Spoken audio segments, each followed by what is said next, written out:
Hey everyone, अगर आपको लगता है कि आपके पास कोई भी स्किल या एक्सपीरियंस नहीं है अपने रिज्यूमे या सीवी में डालने के लिए, तो ये वीडियो आपके लिए बिल्कुल परफेक्ट वीडियो है। आज की वीडियो में हम ये जानेंगे कि किस तरीके से आप अपने रिज्यूमे को बेस्ट बना सकते हो, ताकि जो एम्प्लॉयर है वो जब आपके रिज्यूमे को देखे तो वो तुरंत से ऐसे आपसे एकदम इम्प्रेस हो जाए और आपको अपनी कंपनी में ऐसे तुरंत से हायर कर ले। तो स्वागत है आप सभी का मेरे यूट्यूब चैनल पे। आज की वीडियो में हम देखेंगे कि किस तरीके से रिज्यूमे बिल्ड करना चाहिए। और हाँ, सबसे इम्पॉर्टेंट कि लास्ट में वीडियो के मैं आप लोगों के साथ शेयर करूँगी सैम्पल्स, रेज्यूमे से रिलेटेड कुछ सैम्पल्स हैं जो मैं आप लोगों के साथ शेयर करूँगी, तो आप लोग वो भी देखना। एंड साथ ही साथ अगर आप लोग को चाहिए तो मैं लाइव रेज्यूमे बना के भी आप लोग को एक वीडियो में दिखाऊँगी। तो मैंने इस वीडियो में जो रेज्यूमे है उसमें दो टाइप के डिटेल को ऐड किया। एक है बेसिक डिटेल और दूसरा जो है वो है एडवांस डिटेल। बेसिक डिटेल में आपको क्या डालना है, वो बहुत बेसिक इन्फॉर्मेशन होता है जो आप किसी भी रेज्यूमे में डालते हो और जो डालते ही डालते हो। सबसे पहले नेम विथ नो फोटो।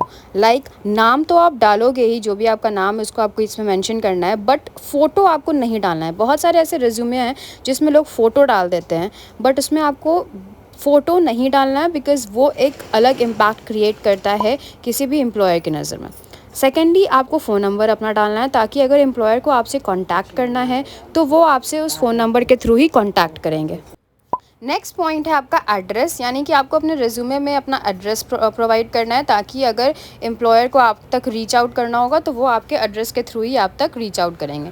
ठीक है। और जो लास्ट पॉइंट है बेसिक डिटेल में वो है लिंक्डइन आईडी। यानी कि लिंक्डइन आईडी एक ऐसा आईडी है जिससे कि आपकी जो एम्प्लॉयर हैं उनको आपका प्रोफेशनल इन्फॉर्मेशन सारा पता चल जाएगा आपके आईडी से, जो भी आपने बनाया होगा। तो लिंक्डइन आईडी भी अगर कोशिश करो तो आप बना लो, और अगर नहीं है तो फिर आप उसको छोड़ सकते हो।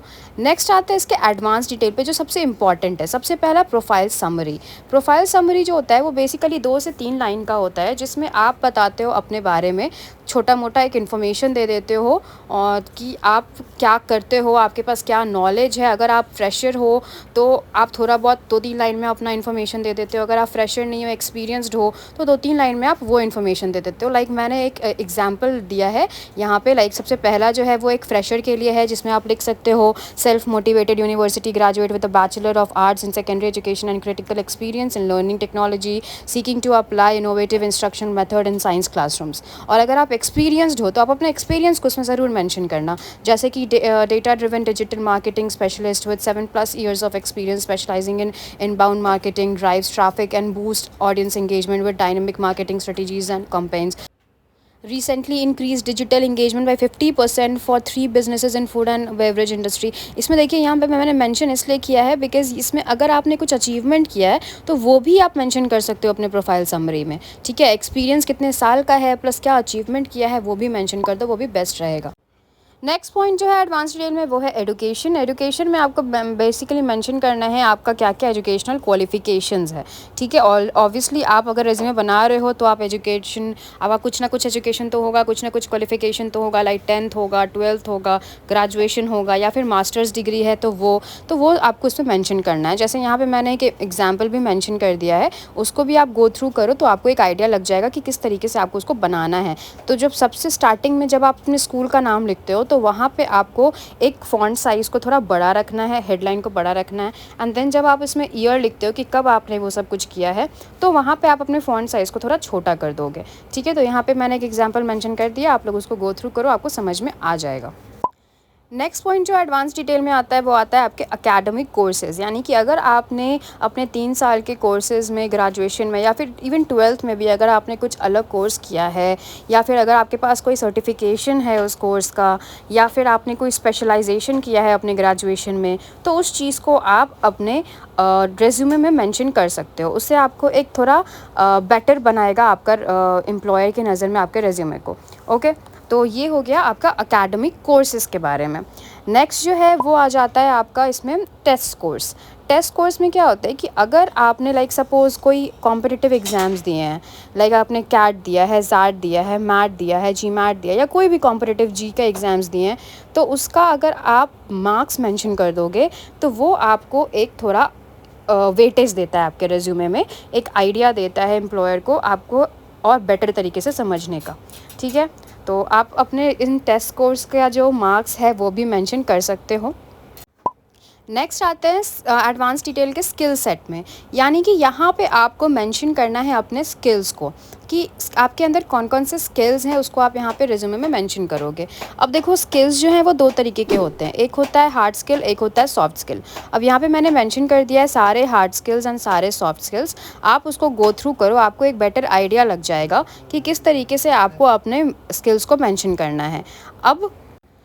अब ये समझो कि हार्ड स्किल्स क्या होते हैं और सॉफ्ट स्किल्स क्या होते हैं। तो हार्ड स्किल्स में आपको वो चीज़ें मेंशन करनी है जो आपके प्रोफेशन से रिलेटेड हो। लाइक सपोज़ कि आप कुछ फाइनेंस से रिलेटेड आपको जॉब चाहिए, राइट। तो आप वहाँ पे अपना एक्सेल लिखोगे अपने स्किल्स में। अगर आपको चाहिए फाइनेंस से रिलेटेड तो आप ईआरपी दे दोगे कि हाँ टैली ईआरपी का मुझे नॉलेज है। तो इस तरीके से आप अपने हार्ड स्किल्स को बताते हो। हार्ड स्किल्स में आप वो सारी चीज़ें डालते हो जो आपके प्रोफेशन से रिलेटेड हो, ठीक है। एंड सॉफ्ट स्किल्स में आप क्या डालते हो, लाइक टीम वर्क डाल दोगे, या फिर आपके अंदर लीडरशिप क्वालिटी है, आप डेडिकेटेड हो अपने वर्क के टुवर्ड्स, आपके अंदर अडाप्टेबिलिटी पावर है, आपके अंदर टाइम मैनेजमेंट है। तो ये सारी चीज़ें जो होती हैं ना, ये सारी सॉफ्ट स्किल्स होती हैं, ओके। तो आपको समझना है कि किस तरीके से आपको hard skills and soft skills को डालना है। तो ये मैंने कुछ एग्जाम्पल्स मैंशन कर दिया। आई होप कि आपको बहुत हेल्प करेगा ये। एंड वीडियो को पूरा एंड तक देखना, बिकॉज मैं एग्जाम्पल भी आप लोगों को दिखाने वाली हूँ। नेक्स्ट आ जाते हैं नेक्स्ट पॉइंट पे। एडवांस डिटेल का जो नेक्स्ट पॉइंट है वो है लैंग्वेज। यानी कि यहाँ पे आपको बताना है कि आपकी प्रोफिशिएंसी कितनी है किसी भी लैंग्वेज को लेके। लाइक सपोज़ मुझे इंग्लिश आता है, तो मुझे इंग्लिश बहुत अच्छे से आता है, तो मैंने उसमें इस तरीके से बुलेट पॉइंट्स में इस तरीके से उसकी प्रोफिशिएंसी डाल दी है कि मैंने 6 बुलेट्स इसमें डाले हैं। एंड अगर मुझे हिंदी आता है बट उतना शुद्ध हिंदी नहीं आता है, बट फ्लुएंसी तो है मेरा हिंदी का, तो वहाँ पे मैंने 5 बुलेट्स डाले हैं। एंड देन मुझे अगर पंजाबी आती है थोड़ी बहुत, तो मैंने 3 बुलेट्स डाले हैं या 4 बुलेट्स डाले हैं।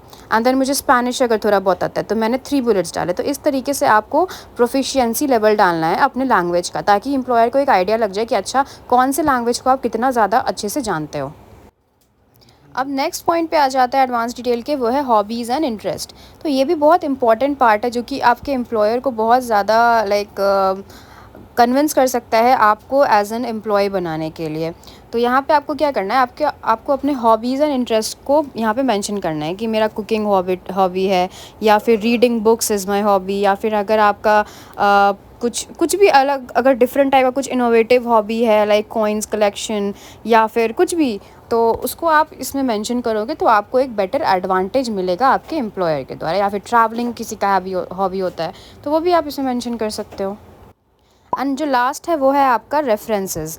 यानी कि यहाँ पे आपको रेफरेंस देना है। रेफरेंस का मतलब क्या होता है, बहुत सारे रिज्यूमे में आप नहीं भी देखोगे, बट ये बहुत इंपॉर्टेंट पॉइंट होता है कि अगर किसी एम्प्लॉयर को वेरीफाई करना है आपका सीवी को या फिर आपके रेज्यूमे को कि क्या आपने ऑथेंटिक इन्फॉर्मेशन दिया है या नहीं दिया है, तो उसके लिए वो किससे कॉन्टैक्ट करे। तो उस प्रोफाइल का नाम आपको, यानी कि उस इंसान का नाम आपको इसमें मैंशन करना है कि अगर आपको मेरे प्रोफाइल को वेरीफाई करना है कि मैंने रिलायबल या ऑथेंटिक इन्फॉर्मेशन दिया है या नहीं, तो उसके लिए आपको नाम मेंशन करना होगा कि हाँ आप अपने फ्रेंड का नाम मेंशन कर सकते हो उसमें, या फिर आप अपने किसी प्रोफेसर का नाम मेंशन कर सकते हो, आप अपने किसी पुरानी कंपनी के कलीग का नाम मेंशन कर सकते हो अगर आपने ऑलरेडी कोई जॉब किया हुआ है तो इस तरीके से आपको उसमें नाम मेंशन कर देना है, ओके। एंड अब आ जाते हैं जो मेन पॉइंट, इसका आप लोगों को बेसब्री से इंतज़ार था, वो है रेज्यूमे का सैम्पल। तो यहाँ पे मैंने रेज्यूमे का सैम्पल दे दिया, इसमें आप लोग को आइडिया लग जाएगा किस तरीके से आप लोग को लिखना है। उसके अलावा भी मेरे पास बहुत सारे सैम्पल्स हैं जिनका लिंक मैं कमेंट में पिन कर दूँगी। एंड अगर डिस्क्रिप्शन में भी पॉसिबल होगा तो मैं वहाँ पे भी बहुत सारे सैम्पल्स जो हैं वो प्रोवाइड कर दूँगी आप लोगों को, ताकि आप लोगों को एक बेटर आइडिया लग जाए कि किस तरीके से आप लोग को बनाना है। एंड एक सबसे इम्पॉर्टेंट चीज़ कि अगर आप लोग को चाहिए तो मैं एक ऐसा वीडियो ही बनाऊंगी जिसमें मैं आप लोगों को लाइव दिखाऊंगी एक एक स्टेप के साथ कि किस तरीके से रेज्यूमे को बनाया जाता है, ओके। सो आई थिंक कि आपको इस वीडियो से क्लियर हो गया होगा कि आप अपना रेज्यूमे को बेस्ट कैसे बना सकते हो। एंड इस वीडियो में इतना ही, फर्दर कंटिन्यू करते हैं नेक्स्ट वीडियो में। मिलते हैं एक नए वीडियो में एक नई टॉपिक के साथ, तब तक के लिए बाय बाय। और आप लोग मुझे कमेंट करके ये बताना कि आप लोग को नेक्स्ट वीडियो कौन सी टॉपिक पे चाहिए।